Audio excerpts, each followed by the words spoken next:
discuter, apporter des précisions ou des corrections, hein, il n'y a pas de souci, hein. On est là en toute liberté et on va partager maintenant, chacun partage un petit peu aussi son point de vue ou compléter ou autre chose, hein, il y a pas de souci. Juste une petite parenthèse, la notion de dixième, elle apparaît dans différentes choses, hein, différents domaines. Et je me rappelais un contexte dramatique de la Légion romaine. Le terme décimé vient comment dire, de cette mesure de rétorsion et quand il y avait une faute grave commise par une légion ou par quelqu'un, enfin, je ne sais plus exactement le contexte. Il était compté que le dixième soldat sur un groupe était exécuté, d'où l'expression décimé. C'est juste comme ça me traverse l'esprit. Mais la notion de dixième, c'est vrai qu'elle est large et elle est dans d'autres domaines.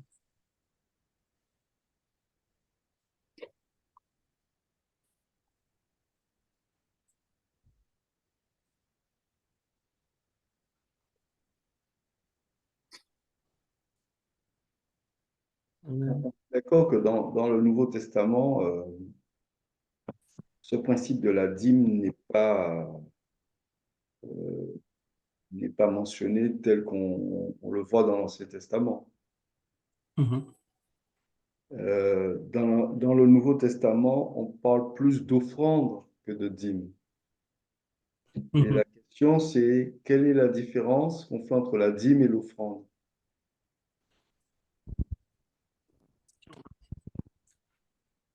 Euh, le, je dirais que la dîme engage une certaine régularité dans l'engagement.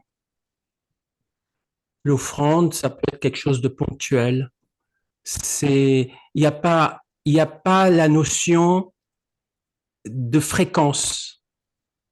Parce que cette notion de fréquence, finalement, elle a une certaine importance parce qu'elle démontre une régularité dans l'engagement qu'on a envers Dieu.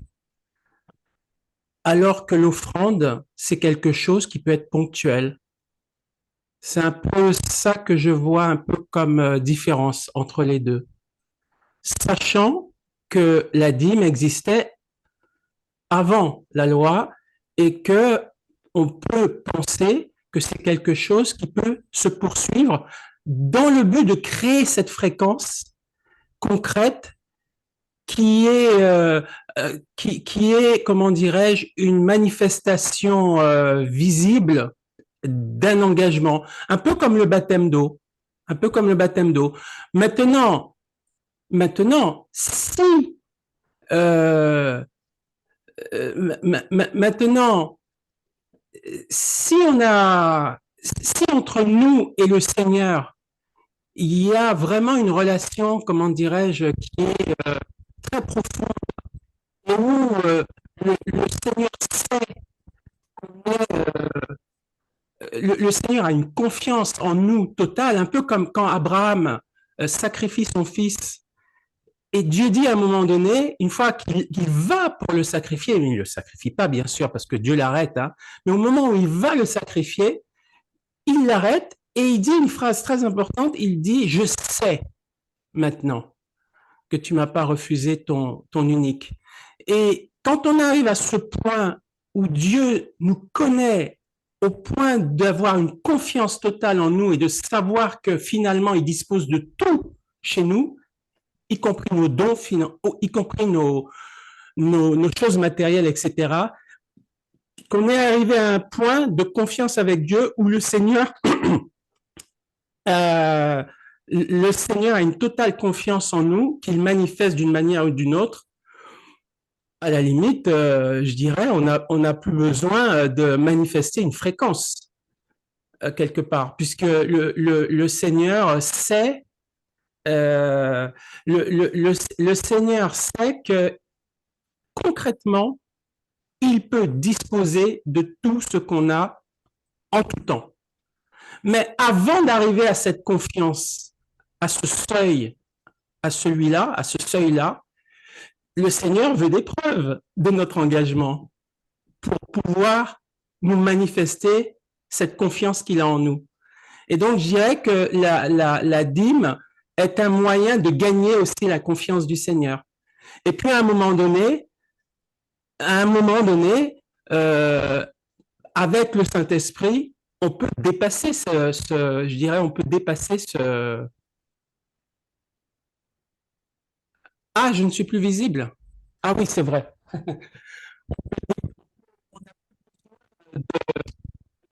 Nécessairement de cette fréquence parce que il y a une telle communion et une telle confiance entre nous et le Seigneur qu'on a dépassé ça, quoi. C'est un peu comme ça aussi que je le vois. Je sais pas ce que vous en pensez. Donc, quelque part, la dîme, ce n'est pas juste le dixième. Si on extrapole dans ce que tu dis, la dîme, au départ, ça peut être le dixième. Moi, je connais quelqu'un qui est très riche. Il dit, moi, je garde les 10 pour moi et je donne les 90 à Dieu. Ouais, comme on a vu avec Zaché. Voilà. Lui, Voilà. il dit, je donne la moitié de mes biens aux Ouais, pauvres. ouais, c'est ça. Donc, effectivement, à la fois, effectivement, il faut un seuil minimum pour donner, pour être dans la régularité, comme tu dis. Mais en même temps, C'est comme pas c'est donner pour donner, hein. C'est créer, enfin, c'est montrer à Dieu la réalité d'un cœur qui a compris que tout ce qu'il a lui appartient. C'est la manière de manifester ça. c'est ça que j'allais dire. Parce qu'en en fait, on limite, nous, la dîme à l'argent. Mais pour moi, la dîme de tous tes revenus, de tous tes biens, ce n'est pas que l'argent. Bien sûr, bien sûr. Malheureusement, dans l'Église, quand on parle de dîme, c'est limité qu'à l'argent. C'est-à-dire, demain, tu peux dire à quelqu'un, quelqu'un peut te dire, moi, je donne la dîme. C'est-à-dire, il donne les 10%, peut-être même 20%, peut-être même 30% de son argent. Mais quand tu lui dis, frère, sœur, viens avec moi aider une sœur, aider un frère, euh, viens préparer un repas pour qu'on aille donner aux pauvres, viens prendre du temps pour prier, il va te dire non, je, tu vois. Et là, je suis pas sûr que c'est un peu comme c'est typiquement ce que faisaient les religieux de l'époque. On l'a lu tout à l'heure, ou je crois qu'on l'a aperçu. Donc il dit, moi, Seigneur, je donne la dîme de tout, de la menthe, de tout ce que j'ai. Mais ça n'a pas ébloui le Seigneur. Le Seigneur lui a dit, mais ce qui est important, vous ne le faites pas. Vous donnez la dîme de tout ce que vous avez, mais en réalité, c'est pas juste donner les 10% de ce qu'on a, c'est bien plus. C'est un don de soi envers les autres, envers les plus faibles, envers, etc. Tu vois? Donc, quelqu'un qui n'a pas d'argent, malheureusement, je l'entends souvent, oui, mais je n'ai pas d'argent pour donner au Seigneur. Non, mais tu as autre chose. Donne de ton temps, donne peut-être des dons que tu as, des compétences dans certains domaines, etc. Euh, je crois qu'on a trop limité la dîme à l'argent, tu vois. Pour moi, ça me fait penser à, je ne sais plus quel serviteur qui avait fait ça. Un jour, il était dans une église, c'était un jeune, il n'était pas encore complètement dans le ministère, mais il voulait déjà se servir le Seigneur. Et on passe la corbeille. Et il dit, mais moi, j'ai rien, mais je suis prêt à me mettre dans cette corbeille, à m'offrir moi dans la corbeille. Tu vois? Et je crois que certes, c'est bien de donner, c'est bien de donner de son argent, mais quand Dieu va nous dire, ben, viens prendre du temps avec moi pour prier, donne-moi 1 heure ou 2 heures de ton temps, ben, les gens vont trouver ça un peu trop fort de café, tu vois. Alors que peut-être c'est là que le Seigneur nous attend plus, sur ce temps que tu vas passer avec lui, dans la prière, dans le jeûne, dans la communion fraternelle. Et il y a des gens qui vont se contenter de dire, non, mais moi je donne ma dîme le dimanche à l'église. Donc, Jésus dira, en vérité, je vous le dis, ils auront un peu de leur récompense, parce que le principe même de la dîme, c'est le principe de celui qui sème, c'est celui qui récolte.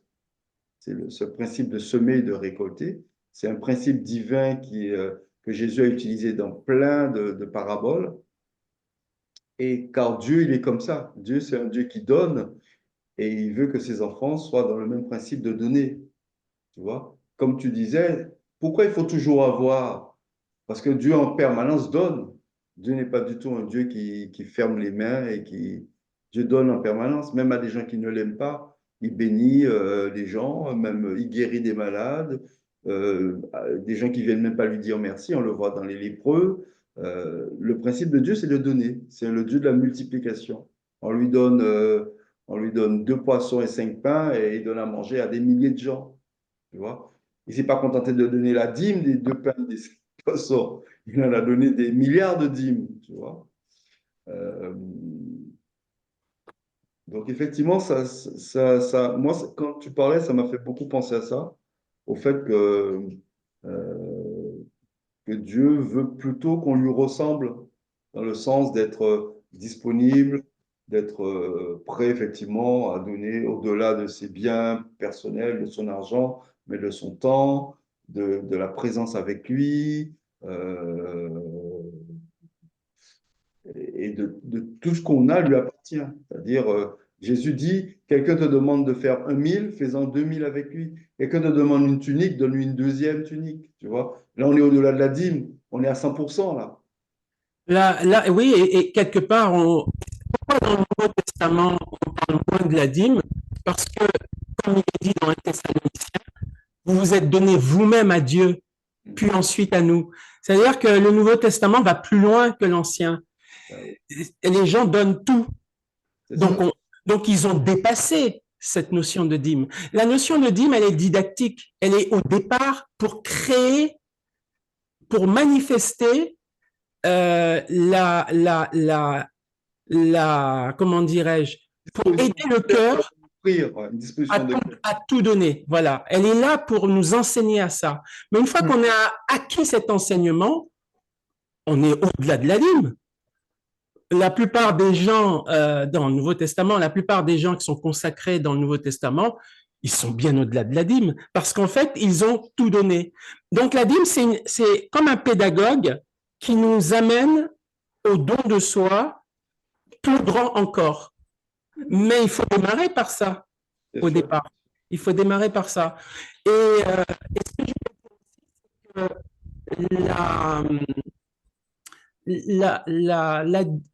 la dîme et le jeûne, par exemple, c'est quand même des applications, enfin, c'est quand même des choses en termes d'interprétation très pratiques. C'est-à-dire, le jeûne, au départ, c'est s'abstenir de nourriture. Au départ, c'est ça. La dîme, c'est prendre ses biens, et tu as raison de dire que ce n'est pas que les revenus, c'est l'ensemble de ses biens, 1/10 de l'ensemble de ces biens qu'on met à la disposition du royaume. Mais ce sont des biens pour la dîme et c'est s'abstenir de nourriture pour les jeunes. Ça, c'est l'interprétation de départ. Et je pense que c'est très important de s'y tenir d'une certaine façon parce que il y a quelque chose de fort dans le don de quelque chose de matériel ou de financier qui nous appartient et qu'on donne à Dieu. Il y a quelque chose de très fort là-dedans. Il faut que ça nous coûte. David disait, voilà. Offrirai-je à l'Éternel quelque chose qui ne me coûte rien. Il faut que ça nous coûte. Il faut que ça nous coûte. Et le discours que certains peuvent avoir en disant je ne veux pas donner ma dîme matérielle, financière, mais je veux donner ma dîme de temps, ça peut être un échappatoire. Parce que si Dieu parle de la dîme matérielle, essentiellement, c'est que c'est celle-là qui coûte le plus, probablement, ou parmi celles qui coûtent le plus à la chair. Parce que les gens ont vraiment du mal à se déposséder de quelque chose qu'ils ont, de matériel. C'est quelque chose de très fort. Et quand Dieu dit, tiens, ça, tu le donnes en termes de matériel ou d'argent, c'est c'est très, très fort comme renoncement.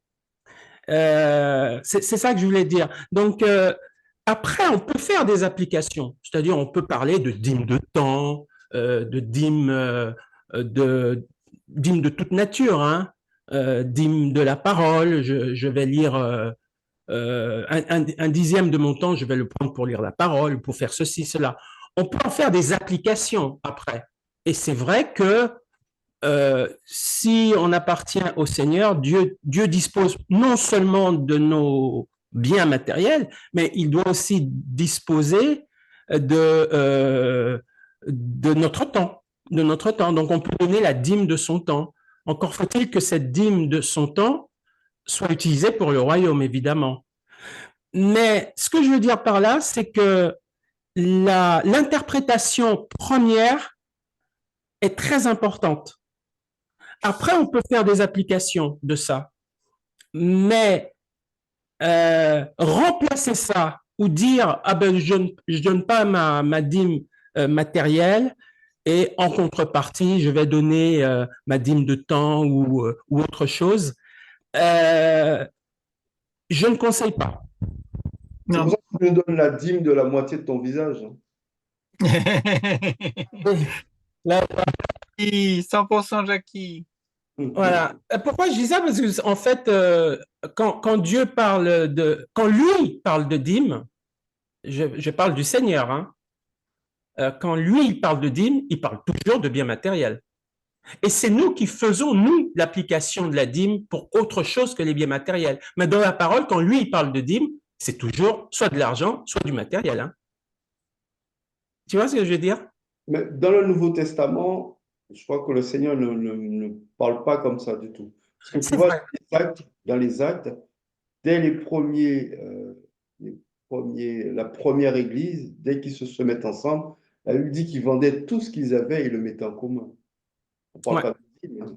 Il parle pas de dîme, c'est vrai. Donc, on est sur quelque chose qui est déjà bien plus grand que ça. On est déjà sur un autre niveau, que l'Église d'aujourd'hui a perdu d'ailleurs. Parce que l'idée de Dieu, euh, c'est, c'est une idée de la multiplication exponentielle.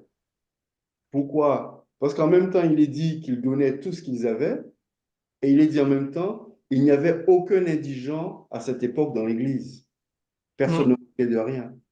Pourquoi? Parce que tout ce qu'ils mettaient ensemble servait à nourrir tout le monde, à aider tout le monde. Et Mais Dieu, mais c'est ça la dîme, hein? ouais. C'est de la dîme, ça. Non, mais il ne donnait pas 10%. Oui, Le mot dîme dans la Bible, c'est plutôt dire une offrande. La Bible dit, offrez-vous comme une offrande à Dieu. C'est-à-dire, tu donnes tout. ouais, mais ce que je veux dire par là, c'est que premièrement, la dîme, me semble-t-il, hein, c'est un principe qui est intemporel. Mais c'est un principe incomplet. C'est-à-dire, c'est juste au début, c'est pour s'exercer, je le verrai comme ça, c'est pour s'exercer à apprendre à être régulier dans la manifestation de ce don de soi à Dieu. Et une fois qu'on a acquis ça, c'est-à-dire on en fait un sujet d'entraînement, c'est comme un sportif de haut niveau qui fait ses pompes tous les matins, etc. Sur ça, ou au-delà de ça, on peut aller plus loin. Mais je le vois comme un exercice, parce que quand tu dis, quand tu ne quantifies rien, l'homme est tellement, comment dirais-je, pas pernicieux, mais tellement filou, que quand tu ne quantifies rien, il se trouve des raisonnements ou des excuses pour un petit peu se fourvoyer. Tu vois ce que je veux dire, hein? Alors, en fait, c'est juste pour habituer les gens à, comment dirais-je, à se discipliner. Maintenant, si ils sont au-delà de ça, c'est-à-dire que s'ils n'ont plus besoin de ça, parce qu'ils ont vraiment tout donné à Dieu, il n'y a plus besoin de parler de dîme, évidemment. Donc, je le vois au départ comme comment dirais-je, un enseignement pour apprendre les gens à être fidèles, réguliers et disciplinés dans un début de don d'eux-mêmes à Dieu. Maintenant, il n'y a plus besoin de parler de dîme si la personne si la personne vit pour Dieu et on voit dans sa vie que tout ce qu'elle fait, Dieu, c'est à la disposition du Seigneur. Il n'y a plus besoin de parler de dîme. Est-ce que dans ce cas-là, on peut dire, un nouveau converti, on lui dit, écoute, tout ce que tu as appartient au Seigneur, ben écoute, prie le Seigneur et dis-lui qu'est-ce que tu peux mettre à disposition du Seigneur dans tes revenus, dans tes biens. Si Dieu lui dit, tu me donnes tous les mois la moitié, ce sera la moitié. À quelqu'un d'autre, Dieu va dire, non, non, tu me donnes que 10%. Parce que la Bible dit que celui qui fasse preuve de libéralité, il ne donne pas une quantité, tu vois. C'est-à-dire, si toi tu veux donner de tout ton cœur, tu donnes de tout ton cœur. Si, je crois que le principe que tu as donné, c'est exactement le bon. C'est-à-dire, tu sais que le principe de l'offrande, c'est pour le royaume et c'est pour servir à la gloire de Dieu. C'est quelque chose de saint.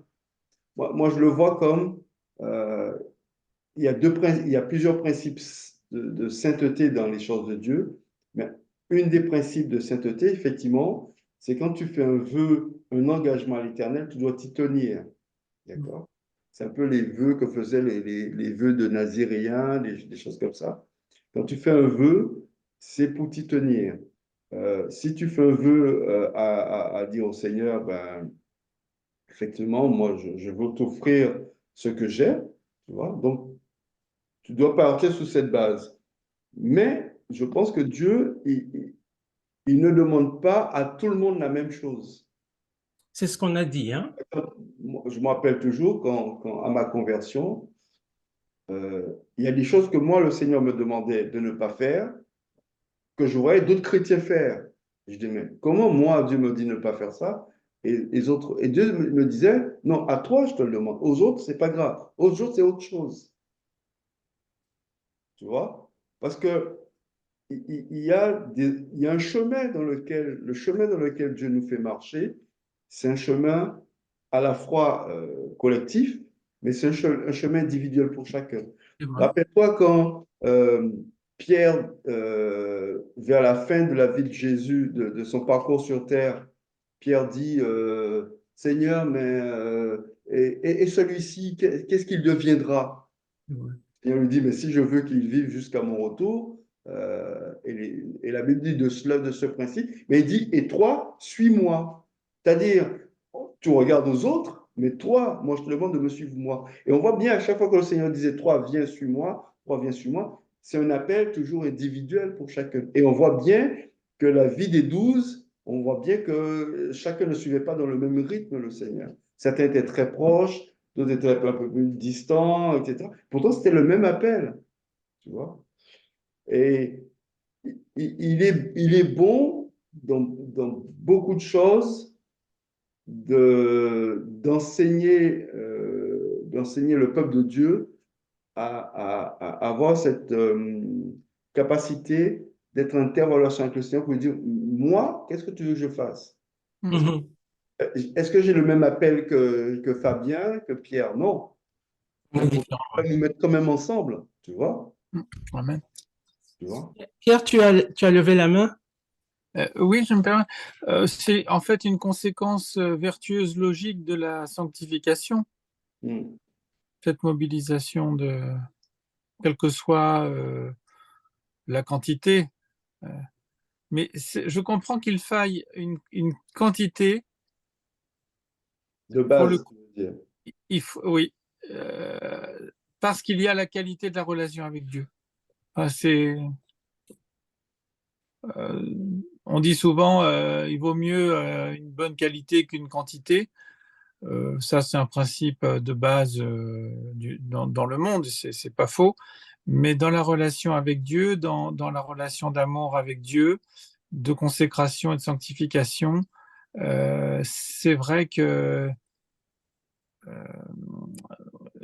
il y a forcément une quantité qui convient à Dieu en fonction de, enfin, et ça peut être différent d'une personne à l'autre. Mais oui, c'est à la fois quantité et qualité.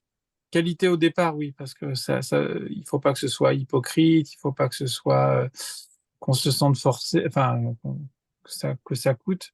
Ou alors, parfois ça peut nous coûter, mais dans notre relation d'amour à Dieu, on donne au bout du compte. Comme disait David, effectivement, il a renoncé à boire l'eau, hein, pour la répandre devant le Seigneur, parce que pour le coup, c'était plus juste qu'il la répande plutôt qu'il la prenne, parce ses soldats avaient pris des risques. Donc, il y a ce qui revient à Dieu et ce qui revient au monde. Et c'est vrai que c'est l'Esprit de Dieu. Enfin, je le dis un peu de façon confuse, mais c'est vrai que c'est encore là Dieu qui montre ce qu'il veut qu'on lui donne. On dirait que de façon, on dirait de façon, comment dirais-je, adulte, mature, responsable, totalement responsable.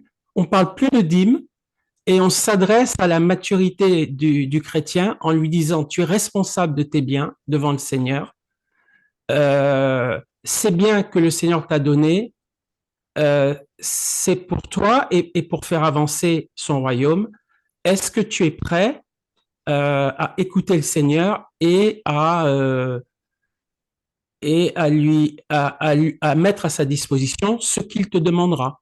Ça, c'est une façon aussi de parler et d'enseigner. On ne parle plus du tout de dîme, on met le chrétien devant sa responsabilité. Ou alors, l'autre façon de parler, ce que j'ai parlé aujourd'hui, ce soir, c'est de parler d'une dîme pour faire comprendre aux chrétiens l'importance de se discipliner et de pratiquement mettre, comment dirais-je, d'être pratique dans notre engagement.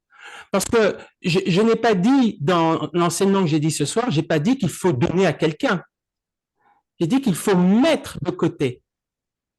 Il y a une nuance. Tu mets de côté régulièrement. Et après, ça, c'est pour t'habituer à avoir une discipline concrète qui manifeste que, évidemment, tes biens, une partie en tout cas, un minimum, tu veux les consacrer au royaume. Mais je n'ai jamais dit que tu dois donner tous les mois, tu dois donner tes biens à quelqu'un ou à quelqu'un. J'ai dit sur la base d'une fréquence que tu vois avec le Seigneur, c'est personnel, tu mets de côté pour t'habituer à ne pas restreindre ce qui pourrait appartenir à Dieu. C'est tout.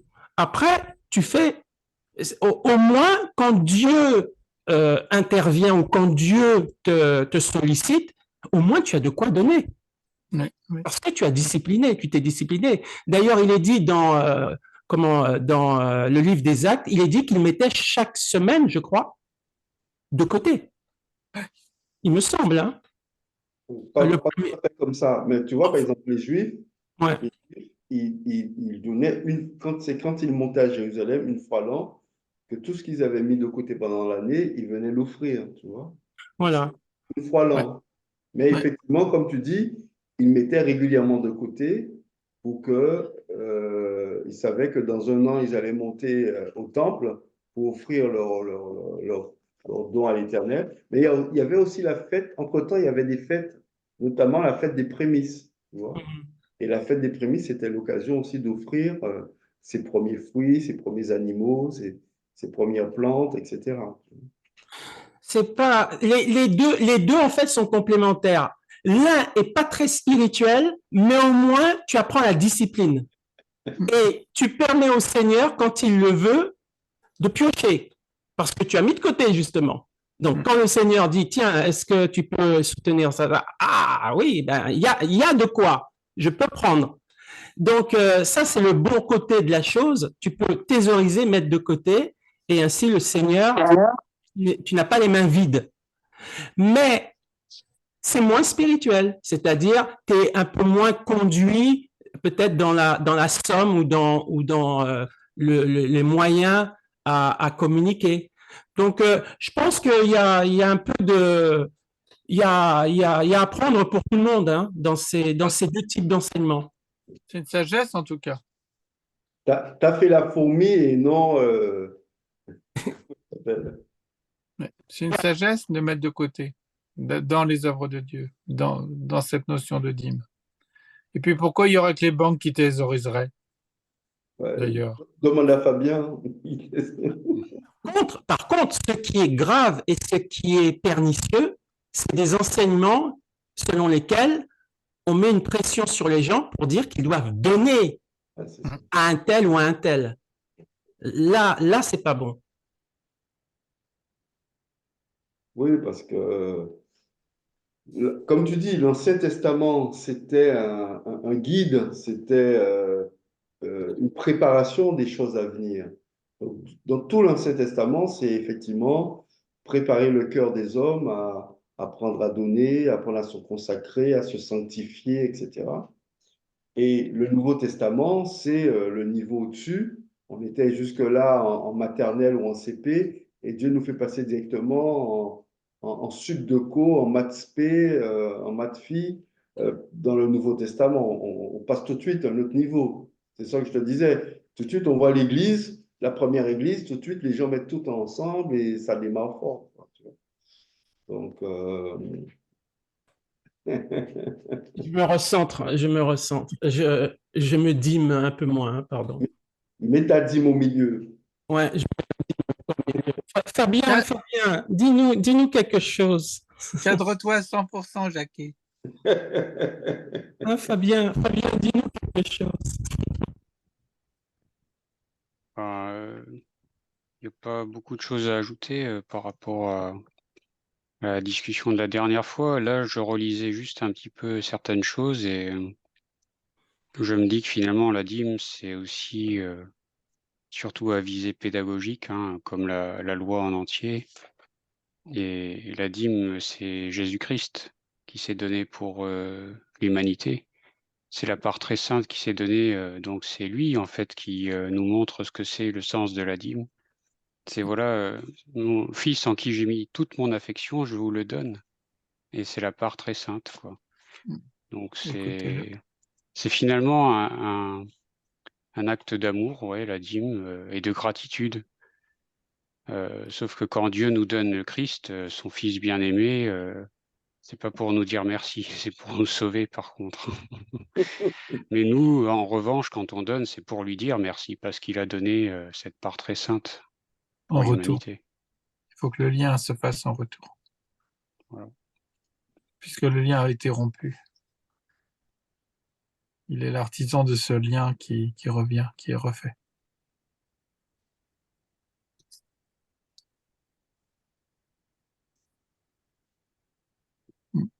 Amen. Amen. Effectivement, moi, la notion que tu disais de toujours donner, un peu comme Jésus s'est donné pour nous, c'est quand on vient devant le Seigneur, on n'est jamais avide. C'est-à-dire, on a toujours de la reconnaissance pour lui, on a toujours de l'amour pour lui, on a toujours, quelles que soient les circonstances, on est toujours reconnaissant. La Bible dit, euh, offrez vos sacrifices de louange, tu vois.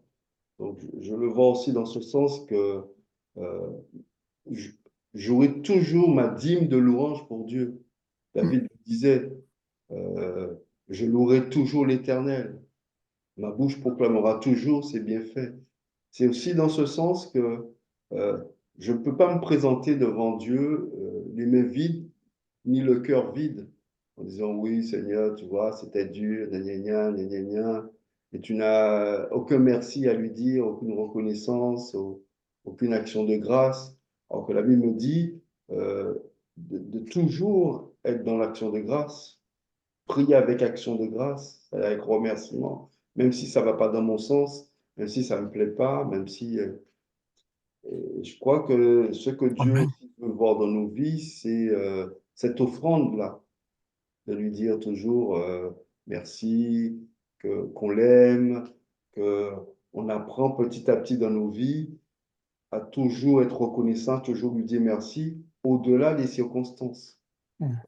Paul nous apprend que nos yeux ne sont pas fixés sur les choses visibles, mais sur les choses invisibles. Que ma vie, ma joie, ma paix, ma chair me fait croire que cela dépend de mon argent, de mon compte en banque, de la bonne relation qu'avec j'ai les gens, si je suis marié, si j'ai des enfants, si j'ai une belle voiture, une belle maison.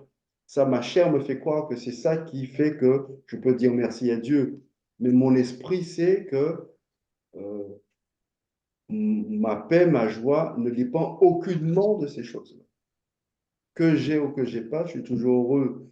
Que je suis en bonne santé ou pas, je suis heureux. Pourquoi? Parce que le Dieu de toute éternité, le Dieu qui a créé toutes choses, est avec moi. Si Dieu est avec moi, qui sera contre moi? J'ai le plus grand trésor de l'univers en Mm. ayant Jésus. Amen. Et toute notre marche sur terre, c'est ce que Dieu veut nous apprendre et ce que Jésus apprenait à ses disciples pour leur montrer que ce ne sont pas les circonstances qui déterminent de votre paix, de votre joie et des remerciements que vous avez vis-à-vis de moi. Ça ne dépend pas de ça. Et, et le Saint-Esprit, petit à petit, nous apprend à nous défaire de ce que le monde et la chair nous a fait croire pendant des générations et des générations. Si tu gagnes au loto, tu seras heureux. Si tu as des amis formidables, tu seras heureux. Si tu as un gros diplôme d'ingénieur, tu seras heureux. Si tu as une bonne situation, tu seras heureux. Si tu as une belle femme, de beaux enfants, tu seras heureux, etc. Ça, c'est ce dont on nous a inculqué pendant des siècles et des siècles. Quelque part, même en devenant chrétien, ça reste, ça résonne. Et tout le travail du Saint-Esprit, c'est de dire, regarde ton maître, il n'avait ni endroit ni lieu pour reposer sa tête, parce qu'il était malheureux.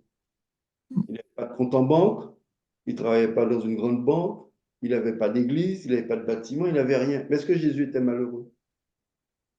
Et donc, tout le travail de Dieu, c'est ça, c'est de nous apprendre à nous détacher de ce qu'on nous fait croire qui nous rend heureux et par un don permanent de nos vies, comme tu dis, de nos moyens, de nos biens, mais surtout un don permanent de nos vies, pour qu'on trouve la source de notre bonheur en Jésus-Christ, tu vois. Et que si aujourd'hui je suis heureux parce que j'ai tout ce qu'il me faut, mais que demain, quand on m'en enlève, je maudis Dieu, ah ben, ma foi était une foi nulle et qui ne servait à rien, quoi. Mm. Tu vois. Et tous les exemples dans la Bible sont là pour nous le montrer, comme Job. Dieu a donné, Dieu a repris, que le nom de l'Éternel soit béni. Mon bonheur et mon salut ne dépendent pas de mes biens. Et c'est ce qui nous permet d'être debout, qui nous permet de ne pas être sujette au piège de l'ennemi, sujette à notre chair, parce qu'on s'est habitué à vivre avec la présence de Dieu et la grâce de Dieu, et qu'on ne regarde pas tous les jours si j'ai tout ce qu'il me faut pour manger, pour boire. Parce que Dieu me dit, ne vous inquiétez de rien, votre Père céleste qui est dans les cieux, sait ce dont vous avez besoin. Amen. Et le fait de donner, c'est ce que Jésus nous a dit tout le temps, il y a plus de joie à donner qu'à recevoir. Ouais. Donc tu donnes, mon frère, tu donnes. Et tu vois, maintenant, j'essaie d'avoir pour principe d'avoir toujours un peu de pièces sur moi, alors qu'avant, je n'aimais pas marcher avec des pièces, pouvoir toujours donner à quelqu'un. Tu vois? C'est le principe de mettre de côté finalement ça, hein, Oui. d'avoir toujours quelque chose à disposition du Saint-Esprit quand le besoin se fait sentir, hein, c'est ça, hein. Mm. Ce que Jésus dit aussi, la Bible dit, euh, si quelqu'un vient te demander quelque chose, ne le renvoie pas alors que tu as de quoi pouvoir donner. Donc, Amen. de quoi pouvoir donner, mais c'est à la banque, chez Fabien, et le compte déborde, c'est bien, hein? Tu as mis de côté, mais quand on te demande, sur toi, tu n'as rien à donner. C'est un peu bête. Donc, l'idée aussi, c'est de pouvoir dire, ben ouais, je vais toujours mettre un peu de pièces, un peu de billets sur. J'ai de quoi pouvoir lui donner quelque chose aussi. Amen. Et tu vois comment le monde devient méchant, parce que le diable et ses sbires veulent que dans les années à venir, on enlève tout ce qui est matériel. Ah oui. Plus de monnaie, plus de pièces, plus de billets, plus de cartes bleues, ça va s'ouvrir, tu vas payer comme ça. tu vois, et il veut de plus en plus restreindre les moyens de donner pour ne dépendre que du système et contrôler les gens comme ça. Mm. Ouais. Contrôler, ouais. C'est affreux. C'est affreux ce qui est en train de se passer parce que tout est fait pour aller à l'encontre, à l'opposé des principes, effectivement, de pouvoir aux besoins des autres, de pouvoir donner quelque chose, de donner, de secourir, de prendre soin. Et tous les principes qui sont mis sur cette terre, c'est pour enlever ça, pour ne plus pouvoir secourir, ne plus pouvoir fournir quelque chose. Tu vois bien quand on va témoigner, quand on va évangéliser, tu peux plus entrer dans les maisons, c'est des codes, c'est des machins, c'est des trucs. Bientôt, il y aura un fusil qui t'attend à l'entrée, tu ne pourras plus monter dans les escaliers. Tout est fait pour que les êtres humains ne se côtoient plus, ne s'entraident plus, ne pourvoient plus aux besoins, etc. Amen. Alors, j'ai trouvé le passage que je disais tout à l'heure. Alors, c'est vrai que ce passage, en fait, parce que c'était les gens de Jérusalem traversaient une période difficile, je crois, financièrement, matériellement. Et donc, Paul avait organisé une collecte, hein. Mais il dit quand même que chacun de vous, le premier jour de la semaine, mette à part chez lui ce qu'il pourra, selon sa prospérité, afin qu'on n'attende pas mon arrivée pour recueillir les dons. Mhm. Alors ça, dans le contexte, c'est par rapport à quelque chose de ponctuel, mais on peut en faire une application par rapport au Seigneur. Le Seigneur, quand il a besoin de nous solliciter, alors c'est pas une règle, hein, mais ça peut être intéressant parmi les solutions, ça peut être une solution intéressante de mettre à part de manière régulière. Alors Mhm. là, c'est une fois par semaine. Un autre, ce sera une fois par mois. Abraham, je ne sais pas si c'était pas une fois pour toutes, parce qu'il a dit qu'il a donné la dîme de tout. Alors, est-ce qu'il l'a donné en un bloc ou je ne sais pas. Chacun fait comme il le sent, hein. L'idée, c'est que quand Paul arrive, qu'il y ait quelque chose à donner, quoi. Donc, quand le Seigneur se pointe, entre guillemets, c'est quand le Seigneur frappe à la porte de notre cœur pour soutenir une œuvre quelconque ou quelqu'un, hein, peu importe, qui est quelque chose, quoi. Qui est quelque chose qui a été, On le voit par exemple quand Élisée arrive auprès de la veuve et lui dit qu'est-ce que tu as à m'offrir? Fais faire un gâteau pour moi, tu vois. Il faut ouais, tout c'est ça. offrir quelque chose. Si tu sèmes pas, tu peux pas récolter. Si tu donnes pas quelque chose, tu peux pas récupérer. Ouais. Et donc, ça t'oblige à penser tout le temps au royaume finalement. C'est ça, Euh, parce que, euh, parce que Dieu te sollicitera tout le temps. exactement. Jésus a dit, vous aurez toujours les pauvres avec vous, hein. Donc, le Saint-Esprit va toujours nous solliciter d'une manière ou d'une autre à donner de nos biens d'une manière ou d'une autre. Donc, il faut s'attendre à être sollicité par le Saint-Esprit. Donc, il faut préparer, quoi. Il faut se préparer un petit peu, quoi. Pierre, tu as levé la main. Oui, merci. C'est parce que il y avait il questionnait des gens là sur, c'était retransmis sur la 2 et la première chaîne, je sais plus. Il questionnait les gens sur le bonheur. Qu'est-ce que c'est le bonheur là, il y a 2-3 jours. Mais c'était vraiment désolant parce que personne n'a dit, bah, c'est une relation avec Dieu. C'est Les gens même cherchaient quelle devait être la réponse selon eux, quelle pouvait être la réponse selon eux. C'est terrible. Et puis après, on entendait des philosophes, mais c'était un nuage de fumée. C'était vraiment désolant. Parce que il n'y avait même pas ce don de soi aux autres. Ça ne transparaissait pas. C'était vraiment trouver une solution pour soi-même. C'était la résilience. C'était se contenter de peu. C'était toujours très nombriliste, mais c'était pas tourné vers le service à rendre aux autres. Et en cela, on voit que la charité du plus grand nombre se refroidit, hein. Ouais, c'est ça.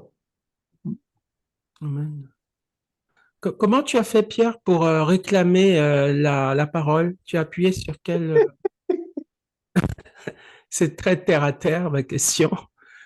Je vais en bas, je touche l'écran et apparaît des onglets en bas et il y a discuter.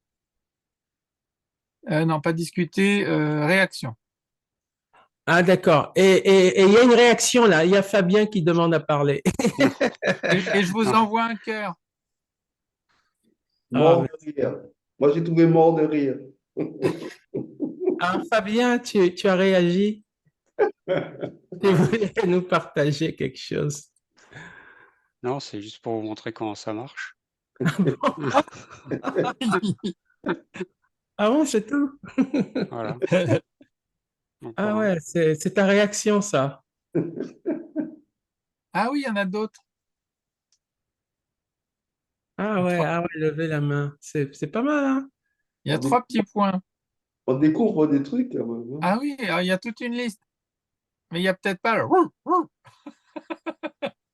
Il y a un chien? Non, ça c'est moi qui l'ajoute. Ah si, si, il y a toute la liste là. Elle est énorme, hein? Tous les animaux, ouais. Ouais, ouais, Là, je ouais. peux te mettre un dromadaire ou un chameau. Ça veut dire je suis fidèle. Ah ouais. Ah ouais, il y a beaucoup de choses là, hein. Ah oui, oui. Je croyais que c'était limité. On découvre Très bien, des trucs, hein. merci. Ah oui, oui, oui, on découvre là. Merci hein, pour m'avoir montré ça. Merci. Voilà, hein, gloire à Dieu. Très bonne réflexion, ouais. C'est vrai, ouais. Amen. J'avais Amen. écouté une fois une prédication quand tu as parlé de qu'il faut trouver ce qui est digne à donner de notre dîme. Il ne faut pas donner notre dîme à n'importe quoi. Je crois que vraiment que même ce principe, c'est un principe de, comme je disais, c'est un principe saint, sanctifié par Dieu. Et il y a quelqu'un qui disait, je ne sais plus qui parlait de ça, qui disait qu'il faut faire attention parce qu'on peut donner notre dîme au diable. Si tu donnes ta dîme à quelqu'un qui maltraite les autres, qui le prend pour aller consulter des marabouts, des sorciers, je ne sais pas quoi, ben, l'argent que Dieu t'a donné, tu le donnes à quelqu'un qui va faire du mal avec. Hmm. Il est important effectivement de bien demander au Seigneur à qui je dois donner ma dîme ou mes offrandes pour être sûr que c'est pas donné n'importe où. Si tu donnes ça à un pasteur qui passe son temps à aller s'acheter des beaux costumes Dior à 5 000 euros, ta dîme, tu es en train de la jeter par la fenêtre, quoi. Euh, Amen. donc c'est important. Jésus disait qu'il ne faut pas donner les perles au pourceau. Donc c'est important qu'on soit sûr à qui on donne sa dîme et qu'est-ce qu'on en fait. Alors j'ai un tableau blanc là, je sais pas ce que c'est. Ben, ferme-le, hein, tu peux le faire. Voilà. Comment je ferme le tableau? Ah ouais, d'accord. Ouais. Tu as découvert les principes du Zoom. Ah, Pierre veut parler. Excusez-moi. Oui, c'est parce que le Seigneur sait à quel point on est carencé. Nous, au départ, hein. Et donc, c'est un entraînement, c'est pour aiguiser la générosité, c'est pour aiguiser notre amour, c'est pour le susciter parce qu'il y a mille occasions de montrer par des actes qu'il nous faut aimer et éprouver par les actes. Donc, c'est vrai que, parce que si on est carencé dans ce domaine-là, il y aura plein de choses qui vont suivre négatives, quoi. Ça me rappelle les enfants n'aiment pas en parole seulement, mais en action Oui. et en vérité. Mm. Mm, mm. Ouais.